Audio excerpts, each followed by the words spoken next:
नमस्कार साथियों। सत्र 2025-26 में कक्षा 1 और 2 के ऐसे 3 अब शिक्षक ऐप से होने जा रहे हैं। ऐप से ऐसे 3 मूल्यांकन किस प्रकार से करना है, ऐसे 3 के पेपर कहां से डाउनलोड होंगे, क्या रहेगी समय सारणी, साथ ही साथ शिक्षक और संस्था प्रदान के लिए दिशा निर्देश और प्रक्रिया क्या रहने वाली है, तो समस्त चर्चा हम आज की वीडियो में करने वाले हैं। कार्यालय निदेशक माध्यमिक शिक्षा राजस्थान बीकानेर द्वारा सत्र 2025-26 में कक्षा 1 और 2 के विद्यार्थियों के लिए ऐसे 3 मूल्यांकन बाबत दिशा निर्देश जारी कर दिए गए हैं। दिशा निर्देश कुछ इस प्रकार से हैं कि राज्य के समस्त पीएम श्री विद्यालयों में अध्ययनरत कक्षा 1 और 2 के विद्यार्थियों के लिए ऐसे 3 का आयोजन शिक्षक ऐप के माध्यम से किया जाना निर्धारित किया गया है। यह मूल्यांकन एफएलएन लक्ष्यों के अनुरूप संचालित होगा। SA3 की मूल्यांकन की प्रक्रिया, संचालन और मॉनिटरिंग के लिए दिशा निर्देश और टाइम टेबल संलग्न है। तो यहाँ पर आप सबसे पहले बात करेंगे पीएम श्री विद्यालयों के लिए। तो पीएम श्री विद्यालयों में जो कक्षा 1 और 2 में विद्यार्थी पढ़ रहे हैं, तो उनका जो SA3 है वह अब शिक्षा ऐप के माध्यम से किया जाएगा। मूल्यांकन परीक्षा का स्वरूप में यहाँ पर आप देखेंगे समस्त पीएम श्री विद्यालयों में ऐसे 3 का मूल्यांकन पूर्णतः ऐप आधारित होगा। अर्थात जो पीएम श्री विद्यालय हैं उनमें जो ऐसे 3 का जो मूल्यांकन होगा अब वह ऐप पर ही होगा। ऐप पर ही उनका ऐसे 3 का मूल्यांकन किया जाएगा। प्रश्नों के उत्तर विद्यार्थियों के द्वारा मौखिक या लिखित रूप में दिए जाएंगे, परंतु उत्तरों की जो प्रविष्टि है वो शिक्षक द्वारा शिक्षक ऐप में की जाएगी। यानी कि जो अब जो प्रश्न आएंगे वो ऐप के अंतर्गत आएंगे। ऐप में जो प्रश्न आएंगे उनके उत्तर विद्यार्थियों से पूछा जाएगा और उनके जो टिक मार्क है वह शिक्षक को ऐप में ही करना होगा। इसके अंतर्गत प्रत्येक विद्यार्थी का मूल्यांकन पृथक रूप से किया जाएगा। अंतिम सबमिशन के बाद उत्तर में किसी भी प्रकार का संशोधन किया जाना संभव नहीं होगा। अर्थात फाइनल सबमिट जब आप कर देंगे उसके बाद में आप किसी भी प्रकार का उसमें संशोधन नहीं कर सकते। ये तो बात थी पीएम श्री विद्यालयों के लिए। अब बात करें पीएम श्री विद्यालय के अतिरिक्त अन्य समस्त राजकीय विद्यालयों में जो मूल्यांकन है वह RSCRT के द्वारा शाला दर्पण के माध्यम से उपलब्ध करवाए गए मूल्यांकन प्रपत्र से होगा। अर्थात जो पीएम श्री के अलावा जो विद्यालय हैं उन विद्यालयों में जो मूल्यांकन होगा वह RSCRT के द्वारा मूल्यांकन प्रपत्र दिया जाएगा और वह शाला दर्पण पोर्टल पर दिया जाएगा। अर्थात जो पेपर है वह अब शाला दर्पण पोर्टल पर ही आपको मिलेगा। पीएम श्री विद्यालयों के अतिरिक्त अन्य समस्त राजकीय विद्यालयों में कक्षा 1 और 2 के लिए इस वर्ष RSCRT द्वारा तैयार किए गए मूल्यांकन पत्रक शाला दर्पण के विद्यालय लॉगिन पर उपलब्ध करवाए जाएंगे। जब आप विद्यालय का शाला दर्पण जो विद्यालय का लॉगिन है उसको लॉगिन करेंगे तो वहीं पर आपको यहाँ पर ऐसे 3 का मूल्यांकन प्रपत्र दिया गया होगा। उक्त प्रश्न पत्रों के माध्यम से ऐसे 3 का आयोजन सुनिश्चित किया जाए। मूल्यांकन पत्रक या प्रश्न पत्र की गोपनीयता की जिम्मेदारी संबंधित संस्था प्रदान की होगी। समस्त राजकीय विद्यालयों में कक्षा 1 और 2 के विद्यार्थियों के लिए ऐसे 3 मूल्यांकन संलग्न समय सारणी के अनुसार आयोजित किया जाए। यहाँ पर कक्षा 1 और 2 का जो ऐसे 3 का टाइम टेबल है वो अपन को इसी के अकॉर्डिंग करना होगा। बात करेंगे समय सारणी की भी, क्या समय सारणी रहेगी। पीएम श्री विद्यालयों में जो मूल्यांकन है वह ऐप के माध्यम से होगा। ऐप पर ही क्वेश्चन पूछे जाएंगे, वहीं पर आपको उत्तर है। वहां पर फिजिकल रूप से किसी भी प्रकार का पेपर नहीं होगा, ऑनलाइन मोड में होगा। पीएम श्री विद्यालयों में कक्षा 1 और 2 में ऐसे 3 के लिए शाला दर्पण पर कोई मॉड्यूल नहीं दिया जाएगा। समस्त प्रविष्टि ऐप में हुए आकलन से स्वतः प्रदर्शित होगी। अतः निर्धारित तिथि को समस्त विद्यार्थियों का मूल्यांकन किया जाना सुनिश्चित करें।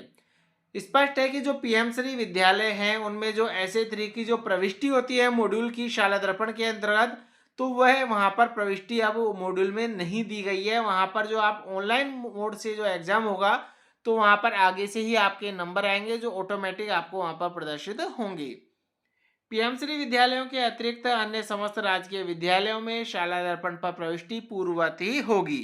जो अन्य विद्यालय हैं उनको ऐसे 3 की जो प्रविष्टि है वह शाला दर्पण पोर्टल पर करनी होगी, जैसे हम ऐसे 1 ऐसे 2 की करते आए हैं। अतः इसके क्रम में निर्देशित किया जाता है कि आपके अधीनस्थों को वांछित दिशा निर्देश जारी करते हुए ऐसे 3 मूल्यांकन कार्य को निर्धारित समय सीमा में पूर्ण करवाया जाना सुनिश्चित करें। अब यहाँ पर आप देखेंगे कक्षा 1 और 2 के मूल्यांकन की प्रक्रिया दी गई है।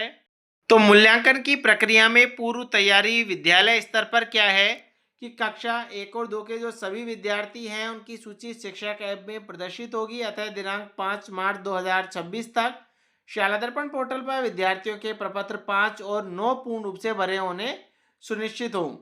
कक्षा अध्यापक विषय अध्यापक की मैपिंग होनी चाहिए। इसके अभाव में किसी भी विद्यार्थी का मूल्यांकन नहीं होने पर संबंधित संस्था प्रदान की जिम्मेदारी तय की जाएगी।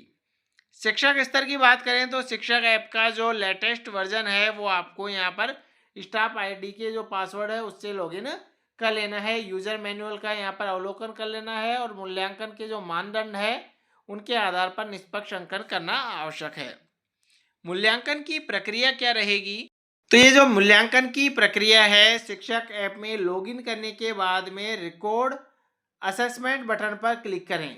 जो पीएम श्री विद्यालय हैं उनकी बात करें तो वहां पर एक नया टैब दिया जाएगा रिकॉर्ड असेसमेंट, उस पर आपको क्लिक करना है। उसके बाद में जो संबंधित विद्यार्थियों की लिस्ट आएगी, विद्यार्थी का नाम सेलेक्ट करना है। सेलेक्ट करने के बाद में उसके जो प्रश्न आएंगे, प्रश्न के उत्तर आपको रिकॉर्ड करने हैं। प्रत्येक प्रश्न के बाद में सेव एंड कंटिन्यू पर क्लिक करना है और अंतिम प्रश्न पूर्ण होने पर फिनिश सर्वे पर बटन दबाना है। उत्तरों का पुनः अवलोकन कर कंटिन्यू पर क्लिक करें और कंटिन्यू दबाने के बाद में किसी भी प्रकार का संशोधन संभव नहीं होगा।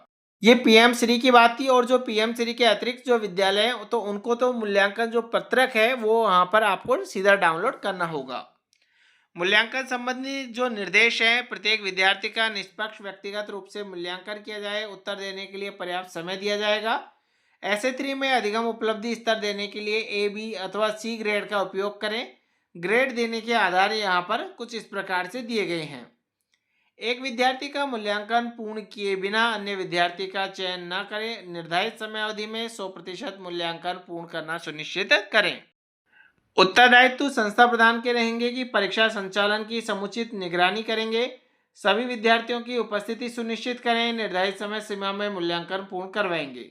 शिक्षकों की समयबद्ध त्रुटि रहित डेटा प्रविष्टि सुनिश्चित करेंगे। अंतिम सबमिट के बाद से पूर्व उत्तरों की पुष्टि करेंगे। ब्लॉक जिला स्तरीय अधिकारी विद्यालयवार प्रगति की नियमित समीक्षा करेंगे। पेंडिंग लिस्ट वाले विद्यार्थियों से संपर्क कर निर्धारित समय अवधि में मूल्यांकन पूर्ण करवाएंगे और तकनीकी समस्याओं के समाधान हेतु सहयोग प्रदान करेंगे। विशेष निर्देश: गलत विद्यार्थी के प्रोफाइल में डेटा प्रविष्ट न करें। मूल्यांकन की गोपनीयता को बनाए रखें। मोबाइल का उपयोग केवल मूल्यांकन कार्य हेतु करें। किसी तकनीकी समस्या की स्थिति में तत्काल उच्च अधिकारी या हेल्प डेस्क को सूचित करें। समय सीमा यहाँ पर दी गई है टाइम टेबल कि 12 मार्च से 13 मार्च तक जो है तो इस ऐप का जो ट्रायल रन होगा जिसमें विद्यार्थियों का मूल्यांकन किया जाएगा परंतु उनके अंक नहीं जुड़ेंगे। प्रति कक्षा न्यूनतम 5 विद्यार्थियों का मूल्यांकन आवश्यक रूप से किया जाए। इससे विद्यार्थी और शिक्षक इस कार्य करने के लिए रेडी हो जाएंगे। बाकी जो टाइम टेबल है कुछ इस प्रकार से: 16 मार्च को कक्षा 1 और 2 के समस्त विद्यार्थियों का हिंदी विषय का मूल्यांकन, 17 मार्च को अंग्रेजी विषय का, 18 मार्च को गणित विषय का रहेगा और 19 मार्च को जो 16 से 18 के बीच जो अनुपस्थित विद्यार्थी थे उनका मूल्यांकन 19 मार्च को किया जाएगा। शिक्षक आकलन निर्देश दिए गए हैं कि विद्यार्थियों को प्रश्न स्पष्ट रूप से समझाया जाए। प्रत्येक प्रश्न को स्पष्ट उच्चारण के साथ पढ़कर सुनाया जाए।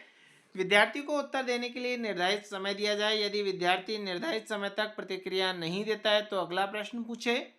प्रश्न को 2 बार से अधिक न दोहराएं। विद्यार्थी द्वारा प्रश्नों पर स्थानीय भाषा में दी गई प्रतिक्रियाएं भी स्वीकार की जाएं। विद्यार्थी उत्तर देने के लिए कागज और पेंसिल का उपयोग कर सकता है। ऐसे 3 में अधिगम उपलब्धि स्तर देने के लिए ए, बी अथवा सी ग्रेड का उपयोग करें और ग्रेड देने के आधार कुछ इस प्रकार से हैं कि यदि विद्यार्थी स्वतंत्र रूप से उत्तर दे रहा है तो ए ग्रेड, आंशिक सहायता से दे रहा है तो बी ग्रेड और विशेष सहायता से यदि उत्तर दे रहा है तो सी ग्रेड दी जाएगी।